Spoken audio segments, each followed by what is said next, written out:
যখন রামিসার মতো একটা ছোট্ট শিশুকে ধর্ষণ করে মাথা আলাদা, দুই হাত আলাদা করা হয়, তখন তাদের চেতনার ধন।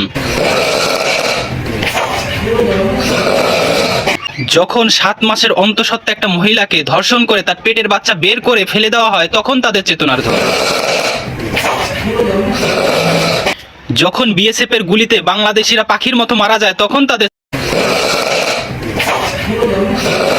যখন বড় নেতার মনোরঞ্জনের জন্য 17-18 বছর একটি কচি মেয়ে খোঁজা হয়, তখন তাদের চেতনার ধন। জামাত শিবিরের যখন কোনো নেতার কোনো কিছু ভুয়া কোনো নিউজ ফাঁস হয়, তখন তাদের চেতনার ধন একের উপচে পড়ে চেতনার ধন তাদের। দেখেন,